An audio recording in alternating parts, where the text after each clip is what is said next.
Hello guys, आज मैं blue box के एपिसोड 21 को एक्सप्लेन करने वाला हूँ। लास्ट एपिसोड के एंड में चिनात्सु ने कारेन को बताया था कि वो किसी में इंटरेस्टेड है। अब कारेन पूछती है क्या वो ताइकी है। चिनात्सु हाँ कहती है। कारेन पूछती है क्या वो उसे लाइक करती है। चिनात्सु कहती है अभी मैं ये नहीं कह सकती। वो बताती है उसकी फीलिंगें उगते हुए पौधे की तरह है। उसका इंटरेस्ट अभी ऐसा है जैसे कि अभी अभी बीज बोया गया है और वो अभी मिट्टी से बाहर आने लगा है। वो कहती है जब वो उसे सुबह प्रैक्टिस में देखा करती थी वो सोचती थी कोई बच्चा यहाँ अक्सर आता रहता है, पर जब से उसने बात करना स्टार्ट किया वो उसके बारे में जानने लगी और उसके थॉट्स बदल गए और वो उसके लिए अच्छा लड़का बन गया। मतलब पौधा ग्रो होने लगा था और जब जब उसने सोचा कि वो कितना अच्छा है ये पौधा और बढ़ता गया। पर वो अपने बास्केटबॉल में बिजी रही और अभी उसकी सिचुएशन कुछ ऐसी हो गई है। उस पौधे में अभी फूल लगने बाकी है और प्ले में जो हुआ उसने उसे अंदर तक हिला कर रख दिया है। कारेन कहती है मुझे भी जल्दी किसी से प्यार नहीं होता तो मैं समझ सकती हूँ तुम्हें कैसा फील हो रहा है, पर उनके बीच किस हुई या नहीं हुई इसे साइड कर दो। वो बस एक एक्सीडेंट था।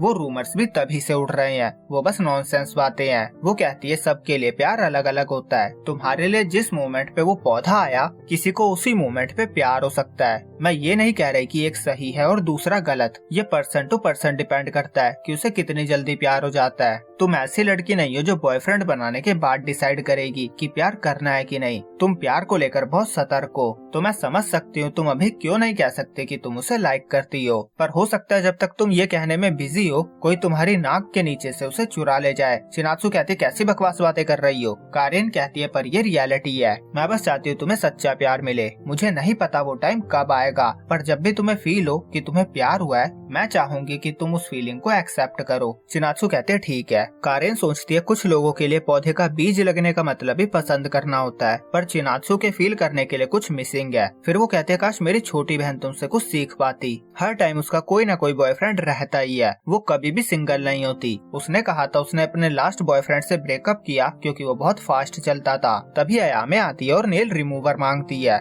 अयामे ही कारेन की छोटी बहन है। वो चिनात्सु को देखकर उस पर टूट पड़ती है। वो कहती है मुझे तुम्हारे सिल्की हेयर और तुम्हारी स्किन अच्छी लगती है, ये जरूर एक्सरसाइज की वजह से होगा। चिनात्सु कहते तुम्हें एक्सरसाइज से नफरत है। अयामे कहती है पसीने से है। कारेन कहती है आज तो तुम्हारी डेट थी ना। अयामे कहती है मैंने ब्रेकअप कर लिया। वो कोई सिले सा रीजन भी बताती है और कहती है चिंता की कोई बात नहीं है, मैंने दूसरा बॉयफ्रेंड बना लिया है। कारेन चिनात्सु से कहती है इसे रेफरेंस की तरह मत देखना। चिनात्सु अयामे से पूछती है उसने उस लड़के में क्या देखा। अयामे कहती है लुक्स, और इसी तरह वो गप्पे लड़ाते रहते हैं। अब चिनात्सु के ताइकी के घर पे जाने का दिन आता है। सुबह सुबह वो ताइकी के घर पहुंचती है। पूरी फैमिली उसका वेलकम करती है और जैसे फर्स्ट टाइम उसके आने पे उन्होंने सुशी खाया था आज भी वो वही खाने वाले थे। और ताइकी समझ नहीं पा रहा था चिनात्सु के मन में क्या चल रहा था। अब स्कूल के जिम में हिना ताइकी को क्लब फंड्स का नोटिस देने आती है। वो कहती है ये जो अफवाहें फैल रही है मैंने इसे अपने फेवर में करने का रास्ता ढूंढ लिया है। मैं कहूँगी ये ताइकी पे है, वो जब चाहे इसे रियलिटी बना सकता है। ताइकी सोचता है और मैं इसकी फिक्र कर रहा था। फिर कोच आते हैं। ताइकी सोचता है मुझे अभी बहुत सारी चीजों के बारे में सोचना है, पर कल्चरल फेस्टिवल खत्म हो गया है। अब मुझे दोबारा बैडमिंटन पे फोकस करना होगा। अगर मुझे यूशा को दोबारा हराना है तो मुझे इम्प्रूव करना होगा।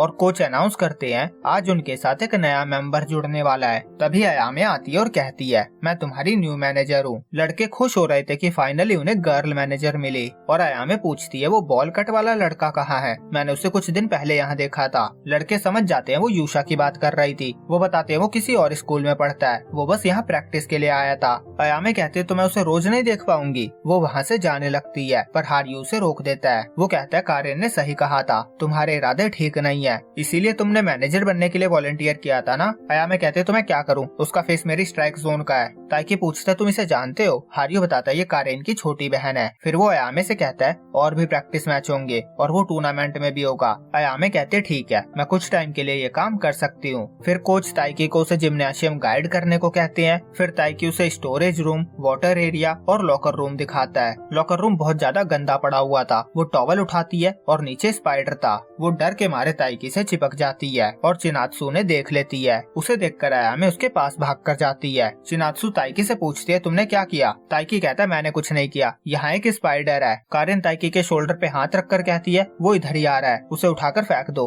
तभी चिनात्सु से रुमाल से उठाकर बाहर फेंक देती है। ताइकी मन में कहता है मैंने सोचा था इसे कीड़ों से डर लगता होगा। चिनात्सु पूछती है अयामे बॉयज लॉकर रूम में क्या कर रही है। अयामे कहती है मैं इनकी मैनेजर हूँ और ये लड़का मुझे गाइड कर रहा है। फिर वो ताइकी से उसका नाम पूछती है और कहती है मैं तुम्हें चुनती हूँ, जल्दी चलो गार्बेज बैग लेकर आते हैं, हमें इस जगह को साफ करना होगा। ताइकी कहता है मुझे किसी पोकेमोन की तरह मत बुलाओ और फिर वो चिनात्सु को बाय करके ताइकी को लेकर चली जाती है। और चिनात्सु को कारेन की बात याद आती है, किसी को कितनी जल्दी प्यार हो सकता है ये पर्सन टू पर्सन डिपेंड करता है। वो सोचती है तो क्या उसका मतलब इससे था। वीडियो में आगे बढ़ने से पहले मेंबरशिप के बारे में छोटी सी न्यूज है। गोल्डन मेंबरशिप के जो भी फीचर्स थे, लाइक वीडियो का अर्ली एक्सेस, पूरे मांगा के साथ मेरी एक्सप्लेनेशन वीडियो, वो सारी चीजें अब से आपको ब्रॉन्ज मेंबरशिप में ही मिल जाएगी, जो कि है सिर्फ 29 रुपए पर मंथ। मैंने गोल्ड मेंबरशिप को खत्म कर दिया। जितने भी मेंबर अभी उसमें हैं, जैसे उनकी मेंबरशिप खत्म होगी मैं गोल्ड मेंबरशिप के सेक्शन को वहां से हटा दूंगा और मेंबरशिप पे एक डिटेल वीडियो भी बना दूंगा,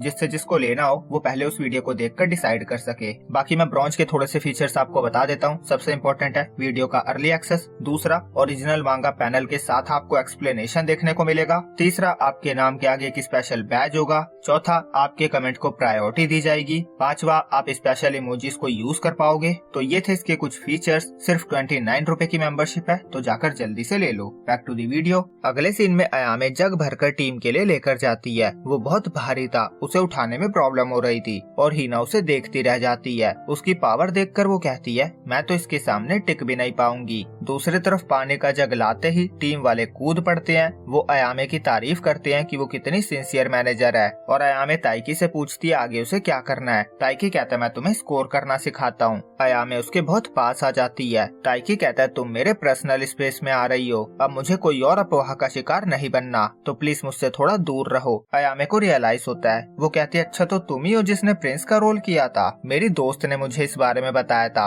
वो कहती है तुम्हें तो बहुत प्रॉब्लम हो रही होगी ना, सब तुम्हारे बारे में ही बात कर रहे होते हैं। वैसे तुम दोनों के बीच किस हुई हो या ना हुई हो, इस छोटी सी चीज को सबने कितना बड़ा मुद्दा बना दिया है। तुम्हें इस बारे में चिंता नहीं करनी चाहिए। ताइकी सोचता है छोटी सी किस, अरे किस होना ही बहुत बड़ी बात है। अयामे कहते हैं तुम्हें जिसकी परवाह है उसे छोड़कर बाकी सबको तुम्हें इग्नोर कर देना चाहिए। ताइकी कहता है बस थोड़ी सी दूरी मेंटेन करके रखो। अयामे कहते सॉरी आदत से मजबूर हूँ। तभी उसके पास एक स्पाइडर आ जाता है और वो घबराकर ताइकी को पकड़ लेती है और तभी चिनात्सु वहाँ आती है और उन्हें साथ देखकर वो बहाना मारकर चली जाती है। ताइकी मन में कहता है तुम जैसा सोच रही हो वैसा नहीं है और स्कूल से जाते ही चिनात्सु सबसे पहले कीड़े मारने वाला स्प्रे खरीदती है। सीन रात पे आता है। अयामे कारेन से पूछती है तुम्हें लगता है चिनात्सु कभी बॉयफ्रेंड बनाएगी? कारेन कहती है उसका फोकस टीम पे है। अयामे कहती है क्या वेस्ट ऑफ टाइम है, वो हाई स्कूल में है, यही तो प्यार करने का टाइम है। मैंने कुछ लड़कों को देखा है वो चिनात्सु को देखते रहते हैं, अगर मैं उसकी जगह होती तो मैं उनसे 1-on-1 जाकर बात करती। कारेन कहती है उससे खुद को कंपेयर मत करो, तुम नॉर्मल नहीं हो।